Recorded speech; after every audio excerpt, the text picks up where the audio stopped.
Hey, it's Adam Webster from the Nash Icon Morning Show. And I'm Dave O'Gara from the Midday Show here at Nash Icon. Dave-O is celebrating his 50th anniversary in radio, which is just, first of all, 1969, what a year it was. Unbelievable. We had Woodstock that year, you had the moon landing that year, you had the Chappaquiddick event that year. So many things happened in 69. I did my homework. SpaghettiOs were first invented. Sesame Street first hit the air, that famous Beatles rooftop concert, their last public appearance, and I know Dave-O was a huge Beatles fan. Oh, absolutely. That's just one of many things I can remember. It's funny, I remember more probably from my first year in radio than I do from something maybe a year ago or 2 years ago. I can see it all right now. It's unbelievable. So Dave grew up in Worcester, and you listened to, what was the station that you listened to growing up? Well, most teenagers in Worcester listen to WORC, 1310 AM. They call themselves the good guys. They played the current rock and roll hits. They were also very into oldies, so when you were listening in the 60s, they still played 50 songs, and they rotated those in and out. So you had this great feel for rock and roll history from Elvis all the way up to, as you said, the Beatles and their rooftop concert and that sort of thing. So that was the station of record for teens back in the day. And now 50 years later, we're on WORC-FM.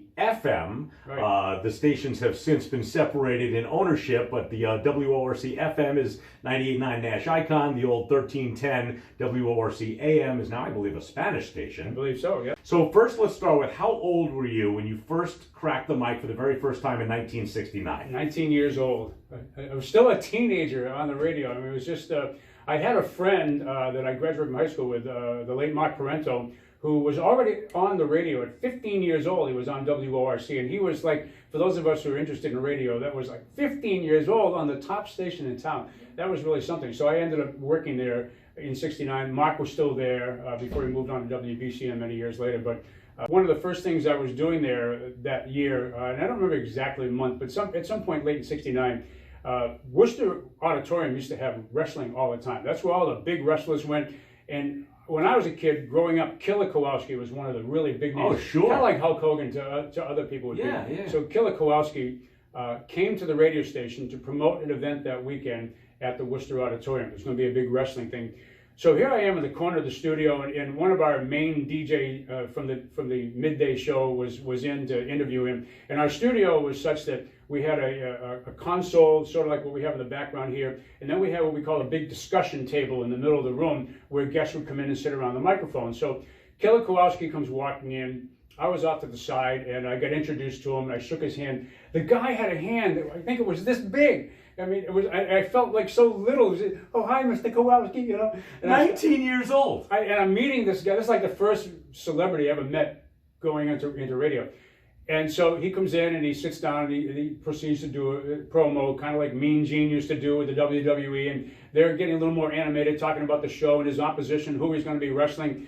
And the next thing I know, Killer Kowalski, he's like turning red. The veins popping in his head. This giant of a man is just starting to scream and yell. And I'm standing off in the corner. I'm brand new to radio. I've never seen anything like this in my life. He takes the table and throws it over. And now he's heading towards the door right where I'm standing. And I think I'm his next victim. And he goes storming out the door. And then like it was over. And my boss goes, well, that was great. I said, what are you talking about? He said, when we set that all up, that was just a fake. That was just a fake. But you didn't know. I didn't know that. Nobody told me. I was scared to death. I thought it was toast. That is in the time when now everybody knows that wrestling is fake. Back in the day, I think people assumed it was fake, but they really hid that. Oh. And they would swear on their life that this thing was real. I'm still shaking now. So you think that Killer Kowalski just lost it, went nuts, flipped the table, and that would have been nice to tee you up on that. Oh man, that was unbelievable. That was something that I will never forget as long as I live. That was just unbelievable. People maybe in their late 60s, early 70s now say to me, Dave O'Gara's still on the radio? You work with Dave-O? He's got to be 102 years old. I said, no, he's the same age as you, but when you were 19, he was 19. Yeah. So, they just assumed that because you were on the radio, you were older than that. I tell people I started when I was 2 years old. It makes sense. One of the stories you told me had to do with Oprah Winfrey. Believe it or not, WORC in the late 80s was actually a country music station. In 1984, we switched over to country music for about 5 years. And I want to say it was the summer of 88, may have been 89. The years kind of run together a little bit. But anyway, there'd been a huge heat wave in the 1st of August. So we sat around after work one day and we said, you know what, we got to do a bit. People are just complaining, they're dragging, the heat is just killing everybody, 90 degrees every day, no sign of rain coming, no relief. So we said, why don't we do a winter broadcast in the middle of the summer, in the middle of a heat wave? So the forecast for the next day, again, for 90-degree temperature. We came on at 6 o'clock in the morning. We had a station meteorologist, we had the newsman, we had myself, and we just treated it like it was February 1st and snow was starting to fall. And so we went on the air and said, good morning, it's 6:03, 14 degrees, got a couple of inches of snow on the ground. We're expecting up 18 inches of snow today. The winds are howling. Meteorologist so-and-so has got the forecast. We would cut to him and he would say, yeah, we don't expect temperatures to get out of the teens today. We just treated it like an absolute, just regular snow day. There was no school, of course, so we were easy to say Worcester public and parochial schools, of course, are out today. Because it was the summer. Because it was the summertime, so we weren't in trouble with the city. And we had a man on the street, and we had dressed it up with sound effects, you know, blowing winds and all that sort of thing. And we literally did a 2-hour broadcast. At about 8 o'clock in the morning, we gave it up because it got to be ridiculous. The phone calls were coming in. And so anyway, so it was a nice story. It's a lot of fun to do. Yeah. And that was kind of it. We do radio bits all the time, and then when it's over, you move on to the next thing. I will say this. That would never fly today. We would get, even on April Fool's Day, we can't do things the way you used to be able to do in the 70s and 80s on radio. Yeah. Even into the 90s, now in the litigious society that we live in, our lawyers say, ain't happening, can't do it. So how did Oprah get wind of this? Well, so the Telegram and Gazette picked up the story, and then the Associated Press, I believe, also picked it up, and it went across the nation. Back then, we still had teletype machines. And a lot of times we used to, you do it when you're in the news business, you want a kicker story. We call them a kicker story. It's usually a fun story that comes at the end of the news. So a lot of stations were saying, and this radio station in Worcester, Massachusetts did a fake snow day, blah, blah, blah, blah. Well, Oprah Winfrey, at that time doing the afternoon, the daily talk show, was going to do a show on how people were dealing with the heat wave because it was nationwide. Right. I mean, the whole country was under this heat wave. And so their producers contacted me and they said, Oprah would like to talk to you by phone about what you did. And basically I told her the same story I just told you now, but I was on a phone. I gave him a special phone line. I dialed into Oprah Studios in Chicago, waited online, and then Oprah came. And now we're talking to program director Dave O'Gara, WORC-AM radio in Worcester, Massachusetts. Cool. And so there's Oprah standing in the audience with a microphone. And I saw this afterwards in a tape because I was live with her at the time. And then she asked me questions, and I told her the story just like I told it to you. And then her last line was something like, oh, well, what did your audience think? What did people think? And Oprah, they thought we were drunk. And that's basically the way the conversation ended. So I was on the Oprah Winfrey Show back in the late 80s for that bit we did on the radio. And what's so cool about that, you have it on VHS, because 1988, obviously no internet. No. There was no Skype. It's a telephone call, maybe a little picture on the side that said Dave O'Gara, WORC-AM, and maybe a picture or a logo. But it's hard for people to imagine, and I'm jealous because I started in radio in the early to mid 90s, and there was still no internet. But you mentioned the AP and the newswires and such. Computers were, but not. Yeah. I mean, enough to do word processing and print things out. But there would be, the news would come from the AP wire. It was basically this printer with that old printing paper, right? Absolutely. And it would print out making all that noise, and you would read out whatever the stories are. You're not Googling something. You actually had to know stuff. I'll tell you one example of that with the teletype machine. We used to do that. I started actually, my first full-blown radio shift was actually as a newsman. And I remember having the teletype machine in the background. That typical old, typing sound that you used to hear in the newsrooms on mic was the real teletype machine. It wasn't fake or anything. Right. And I was working the night that John Lennon was shot. And the teletype machine was going off. And there was a bell on it. And when there was a news bulletin, the bell would ring. So it's about 11 o'clock at night. The Patriots are playing Monday Night Football, as a matter of fact, that night. Howard Cosell. Howard Cosell broke in. So you found out that John Lennon was shot I haven't heard this story, from the AP machine? From the teletype machine. Really? Yeah, and so the bulletin comes over, and then, again, no internet or anything, it was just sketchy, like a headline. Somebody would run into a newsroom and say, somebody shot John Lennon. So that information would be verified. He's at the hospital. So they would type that out. They would just send that one line out. So radio stations across the country would get ding, ding, ding, ding, ding, and you'd look, and it says, John Lennon was shot. That's all you had. You know what I mean? You don't know And you're anything. waiting for the next detail to come through. And and now you're standing at the machine. You were on the air at the time? Yeah. Playing what kind of music? That was 1980, so I guess we were contemporary, top 40 or something. The current music on WORC AM. Do you remember how you handled that on the air? Well, we were always told that when you got news bulletins to be very careful about what you talk about on the air, because you obviously don't want to spread misinformation. Yeah. And to that end, there's misinformation everywhere now because of the internet. But we just had, we went to another radio station because we wanted to hear somebody else say it too, you know what I mean, to try and confirm it. But you would say, well, we've just heard, according to the Associated Press, that John Lennon's been shot, stand by. And then, as word started to filter in during the next half hour, he was taken to the hospital and died. And then you started playing Lennon music, and but it was just one of those things that I found out on a teletype machine about that. Whereas other people were watching Monday Night Football that night. And Howard Cosell cut in. Yeah, so it was just amazing. And it used to hope that the teletype paper didn't run out when these big stories were coming in. But I mean, that was just one of the things you always remember. I remember our station. I was actually in my car driving on 290 when our afternoon news person. I was listening to our station. And her name was Susan Sullivan. And I remember her doing the news. She said, "The king of rock and roll is dead." And I remember driving my car going, I wonder who that is, because Chuck Berry and Little Richard, and they always assign these names to people. So like my head is so at the time, Elvis wasn't universally known. Well, he was called the king of rock and roll, but other people were laying claim to that. But anyway, my thought was, who's she talking about? Yeah. And then she said, Elvis Presley has died. And I remember I wasn't at the radio station, but I was listening to my station. And I was right on 290 driving when I heard that news about Elvis Presley.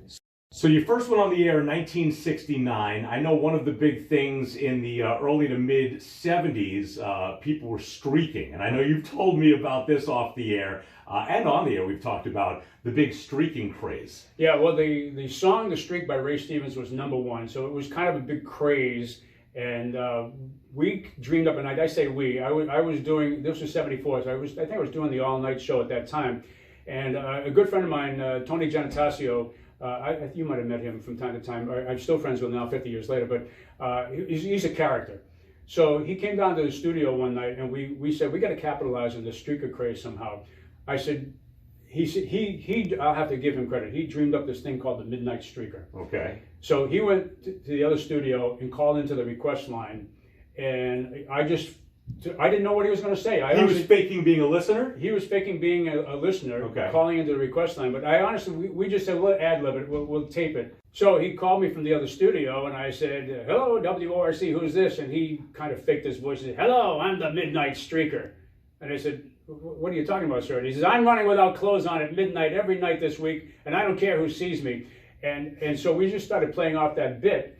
And every night that week, I had him call in and do a little bit, and he would say that he was streaking somewhere. He said one time he was going up by the nurses' dormitory at Memorial Hospital, and another time he was back when Lincoln Square was still a Rotary back in those days. I'm going to streak around the flagpole in the middle of the Rotary and different locations around the city of Worcester. And then we wrapped it up on Friday night. He said, I'm going to streak right down to the radio station. And I'm going to tell you, honest to God, we had all kinds of cars out on Portland Street. Our studios were over in the Capitol building on Portland Waiting Street, to see this? Waiting to see the Midnight Streaker. And of course, he wasn't there.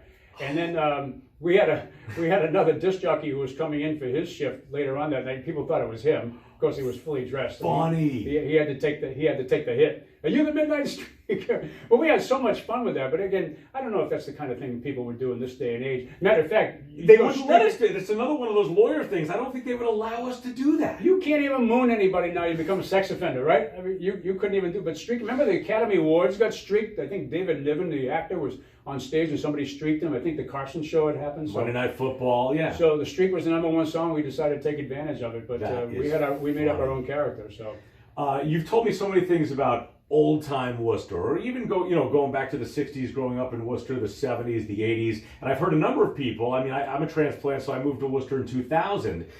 20 years, I've seen a lot of cool stuff happen in the city of Worcester, but you and others have told me about the heyday of Main Street Worcester, before Walmarts, before Targets, and all of those stores, these mom and pop stores. That's where people would go, and it was a hustle and a bustle. Yeah, the downtown Worcester, for people who, and I've lived in Worcester all my life, and anybody who's been around for a long time will remember this.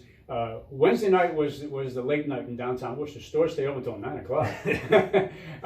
And that's what, there was a big bus stop right across from the city hall, and I forget the name of the stores down there. I mean, there was just so many department stores and such, but downtown Worcester would be bustling, especially on Wednesday night. Radio ads would always say something like, open Monday through Friday, Wednesdays till 9, because that was a later night and people would go shopping in downtown Worcester, and there was much more hustle and bustle. The buses also played more into it too, because we like when we went to school, I walked. I lived close to the school and mostly walked, but there wasn't really busing. You had bus tickets and you would use the city buses back in those days. To get to school? To get to school, yeah. They would give you bus tickets. And maybe sometimes even a transfer. You'd go down to City Hall and then you'd transfer onto another bus. You didn't have all these yellow school buses that you have around now. Wow. So Worcester was always, I mean, there was buses everywhere in downtown Worcester. It was amazing when the Galleria opened up, the Worcester Center Galleria, which is not even there anymore now. But that opened in 1971, and of course that was a really big deal for radio stations. We were all doing remote broadcasts at the Galleria. Wasn't there a radio station located in the Galleria? I want to say the old WNEB was probably located in there. They had a nightclub in there, and so it was kind of a jumping place. When I was given directions to come to the radio station here in 1999 or 2000, the guy who hired me gave me directions, and I didn't want to ask. I didn't want to sound like I didn't know what, He's like, oh yeah, no, it's down the street from the Galleria and across from the Centrum. What is a Centrum? I have no idea what a Centrum is, or a Galleria. So let me ask you that. Now, of course, it's called the DCU Center, but the Centrum was built, I know the very first show was Sinatra in the 80s. I was there.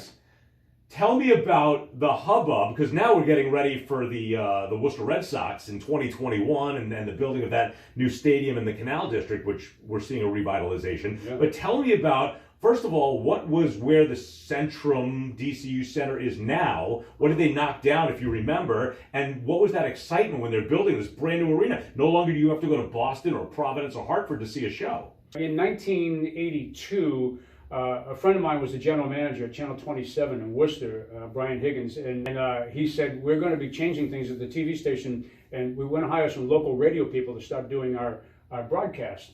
Started doing weekend oldies on WORC, but working at Channel 27 doing sports during the week. That was my Monday through Friday job. And so in 1982, when the DCU Center opened and Frank Sinatra came, I went with the, even though our sports, they wanted all hands on deck because it was a really big deal. I'm sure, that's what I'm asking, yeah. Yeah, they're opening up the Centrum in Worcester. And so I went down with the cameraman and we went inside and we were allowed to film, I think, like the first song. And then they made us put the cameras all away. We couldn't, it was an exclusive. And I mean, there were searchlights all around, the Tortorelli lights and everybody were down there. And I mean, it was like a Hollywood premiere. But Frank Sinatra was here in town. That's huge. So yeah. he almost superseded the fact that there was a brand new arena. Yeah. So technically, I guess, as I remember, the Boston Pops, I think, played a free show there the day before or something like that to kind of like christen the building. Yeah. But the first paid gig was Frank Sinatra. And for Sinatra, you doing comedy, you get a kick out of this. The actual first guy to take the stage was a guy named Charlie Callis, the comedian, who opened up for Sinatra back in those days. So this is a little trivia. Oh, because he opened up for the Sinatra show, so technically he was the first act. He was the first act on stage, so you appreciate it. It was a comedian. Yes. So that, yeah, I mean, there was a lot of hubbub when the DCU opened up, and of course it took years. It was going to be called the Civic Center in Worcester back in those days, and there was a vote, and then it was canceled, and they took another vote, and it was Worcester being Worcester, trying to get something built. That's why I'm kind of keeping an eye on this Polar Park thing, because it's the next biggest thing, I think, since the DCU Center has gone in. Absolutely. I want to see if it gets built on time and the first pitch gets thrown in 2021. So hopefully I'll still be on the radio at that time. I'm sure you will. And, the Hanover Theater, if I had to pick something, Foothills Theater went out not too long ago. The Hanover Theater being built, I thought was a pretty big deal. But I only remember it going into this vacant space. That was a big movie theater back in the day. Well, it was called the Lois Poli Theater, one of many theaters in downtown Worcester at the time, right over on On Franklin Street, you had the Capitol Theater. On Front Street, you had, I think, the Warner, where the Palladium is now, used to be the Plymouth Theater. Up on Pleasant Street, you had the Fine Arts Theater. We don't talk about that one. But yeah, the Los Poli was a big theater in downtown. And then they also would have bands. I think Herman's played there, and some of those other acts. So that's always been an entertainment venue at Federal Square here in downtown Worcester. So the Hanover is just a nice way to kind of, because they preserved a lot of the what do you call it? The marble and all the beautiful ceiling, all the architecture on the inside. Gorgeous. So yeah, so. But they converted it from a performance space to a movie theater and then back to a performance space. Yeah, it's just one of many great achievements here in downtown Worcester, along with putting our studios here down on Commercial Street, of course. So this has turned into a combination of 50 years on the radio. What's the official date? October 23rd. Is when you first went on the radio. Yeah. So 50 years on the radio in Worcester, but growing up in Worcester, just how the city has changed, and your life and your radio career are kind of one. I will say this also, that a lot of people, maybe half of the people in this room, don't use their real last name on the radio. Yeah. And some people do. You're one of the people who do. Yeah, it was funny. I left Worcester Radio for a while because I was in the Marines for a couple of years, and when I went down to Jacksonville, North Carolina, believe it or not, interestingly enough, the Marine Corps actually used me as a radio announcer, radio and TV shows. Good Morning Vietnam? The Vietnam War was still going on. I could have gone to Vietnam, but they knew I'd been in radio, and at Camp Lejeune they needed a radio guy. So when I lived in Jacksonville, North Carolina for that year and a half or so, I had a part-time job in a local radio station down there, but I couldn't use my real name because I was in the Marine Corps on local radio with my real name. So I took the name. I haven't heard the story. It's got Jay Walker. Jay Walker. Jay Walker, yeah, that was my creative radio name. That would have been funny as a traffic guy. The reason I found that was an old 45 record I found by a group called the Cadillacs. I found a record called Jay Walker, and I used it as my theme song, and everybody down there thought it was like a professionally done theme song because they'd never heard it. It was this old obscure song. So I used to be Jay Walker on the radio, but I opted to use my own name here in town. So from South High School to 1310 AM to 98.9, still using the WORC call letters with my own name, and still having a blast, still doing it. I got hair, he doesn't, so obviously radio's agreeing with me, but not with him. Hey, that's true. Dave O'Gara, we call him Dave-O. Dave-O on the radio. This is not about me, but I thought you would find this funny. I don't know if I ever told you this. When I was in Altoona, Pennsylvania, it was a station called Magic 104.9. They were trying to be all hip with the with internet first coming out, the online. So Magic, we all had to have these magic names. Our afternoon guy was named Merlin, and my name, and I gave my letter of resignation very shortly after this, when they started calling me Adam Cadabra. Oh my goodness. We recently, last year, celebrated the anniversary of the famous blizzard of '78, and I know that you have stories to tell about that big time. I don't know how exciting it is, but it's true though. One of the things that I prided myself, I lived out in Maine South on a street called Gates Lane, and by Bennett Field, and I always prided myself, no matter what the weather was, of getting to the radio station. I was doing morning radio at that time, and I got out and I had an old Gran Torino at the time, and a big old car. It was terrible in the snow, and I got it all dug out. I got my car going. It was all warmed up, but there was so much snow. I just couldn't get out of the driveway and onto the street. There was a state of emergency anyway. You weren't supposed to be driving. Sure. So it wasn't until a little later in the day that I was able to navigate my street, my car, down the street, down Main Street. I just stayed on Main Street all the way into downtown Worcester. Our studios were on Portland Street. I found a place in a parking lot near the end of the street, towards Myrtle's, down by Myrtle Street. And I found a place to put the car, and I trudged up to the radio station, and we just kept broadcasting as much information as we could locally about emergency services. I mean, cars were getting stuck on 290. Oh, it was running out of gas. Oh yeah, it was unbelievable. There was just people abandoned their cars. They just left them. But radio was very important in 1978 to find out information. Oh, absolutely, absolutely. I mean, well, now, even now, you probably still get calls for no school announcements, even though you have the internet and everything. But back then, you didn't know about school being closed unless you heard it from the radio station. Absolutely. So obviously, with the blizzard going on, there was no school, but I stayed at the radio station, I think, for 2 days. at that time, the Holiday Inn was still over by where the Registry of Motor Vehicles is, across the street over there by Southbridge and Madison. And couldn't get a room at the Holiday Inn. Spent a little time in the lounge. Went back to the radio station, slept on the couch, did the morning show from there. I don't know, it was 2 days or something. We broadcast, never left, never showering or anything, just putting out as much information as we could, because you were getting these constant updates from the governor's office and emergency services. And I mean, people who lived through it know. I mean, I'm not telling them anything new. It was just you literally, the piles of snow were over the rooftops of cars. I mean, it was unbelievable. WORC-AM was the go-to station for information. Yeah, I mean, and you know, we're a band of brothers when it comes to radio. You know, every radio station in town was doing their best to get on information, and it was just there was no precedent for it. Right? I hadn't seen anything like that in my lifetime. I will say this: I remember talking to my grandparents. My grandmother was born in 1900. Lived in Worcester. She, as a little girl, people had told her about the blizzard of '88 in 1888. That devastated this area, that was so bad they were still talking about it in the early 1900s. Wow. So these types of snowstorms don't come along all that. Before we end this, he had the honor of being inducted into the Massachusetts Broadcasters Hall of Fame, which is, he's very humble and shy, but my PR guy over here. It's very impressive. I'm sitting next to a Hall of Famer. I work with a Hall of Famer. Massachusetts Broadcasting Hall of Fame. Yeah, that was actually 5 years ago, believe it or not. Was it really? That was 2014, September of 2014, and somebody on the board nominated me, and I guess they looked at that time I had 45 years in the business, and they were looking. I'll be honest with you. The Broadcasting Hall of Fame in Massachusetts, I think, was probably Boston-centric.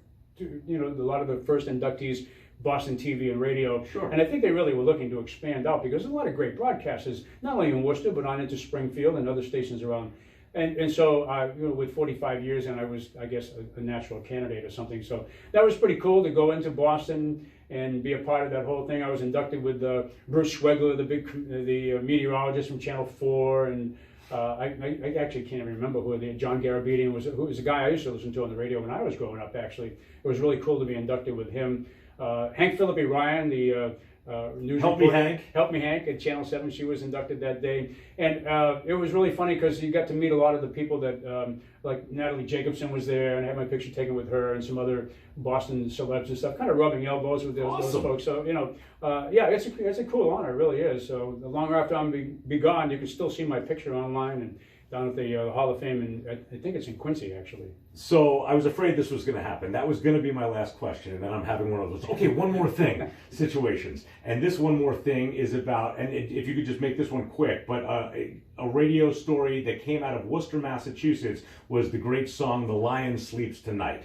Dick the Derby Smith, the late great Dick Smith, was the program director back in the early 60s when The Lion Sleeps Tonight came out by the Tokens. But as often had happened back in those days, the group The Tokens had recorded a song called Tina, and that was being promoted as the A side of the record. The record promo guys would come into the radio station. Dick Smith would look at the stacks of records, listen to them, and good, not so good, and then they would put it on the radio and let listeners decide. It was all request radio back in those days. That's what I grew up listening to, and so in late '61, early '62, whenever it was, the song Tina just didn't strike Dick very well. So he said, well, let's see what's on the other side. The B-side was usually a throwaway of a 45. It was just with some filler or some way to get some publishing money or something like that. And he listened to The Lion Sleeps Tonight as recorded by the Tokens and said, this is great. Let's put it on the air. And they used to have these battles, Baby of Boston, Rate the Record, and all that kind of fun stuff back in the day. And of course, the listeners heard this and they like, fell in love with it. Can you do the live? So people loved it, and the record just took off, and disc jockeys across the country took their cue from Worcester. And you can read about this. This is online. It's made periodicals and newspapers and magazines and books and stuff. The whole story about Dick Smith discovering the song by the Tokens and he getting the gold record for it. So many years ago, the Tokens came to town. Unfortunately, Dick was ill at the time, wasn't able to attend, but I was able to take a replica of a gold record, and they signed it to Dick and everything. And Jay Siegel from the Tokens, who sings that song, says we mentioned this at he said we might not be the Tokens if it wasn't for WORC playing our song. And when we had him on the radio for that same concert that you were talking about, the Oldies concert not too long ago at Mechanics Hall, I asked him, I said, is he really going to know the name, or is that just kind of the story? He knew it off the top of his head, and he credits Dick the Derby Smith, WORC-AM in Worcester, for making that song legendary. That station, WORC, was a pivotal radio station when it came to rating records in general. Dick had about 20 gold records to his credit because he has a gold plaque from the Beatles saying among America's first believers in October of 63 rather. Before the Beatles broke big in January '64, there were already Beatles songs on WORC. They were on the chart. So I mean, the station was really very, very innovative. There was lots of other songs. Dick actually wrote the liner notes on the back of one artist's record album. When you used to read stories. Remember record albums? And they would write liner notes, and oftentimes would be signed by a disc jockey or somebody famous in the music business. I mean, it just was an incredible place to work. The music library was second to none. I learned a whole rock and roll history and everything I know about music from working with all the great jocks that used to work there, people that I idolized coming in to the business, guys that I listened to growing up. They told us so many great stories. I wish we had more time. There's so many things I could tell you. Dave-O hosts a lot of comedy shows in the area, and one of the bits that he does is this real fast, old 60s radio. I'm going to put you on the spot on this one. And let's give Dave the last word. Dave O'Gara doing his radio jargon of the 60s. Hey, groovy guys and groovy gals, peace and love, dove. Sitting here in the air chair, patting my feet to the beat. Got the gooey newies, most of the oldies, fix the click, and all the hits from the back stacks of classic wax. Here's a golden nugget, cause you dug it in 1964, The Beatles on WORC-AM. That's a wrap.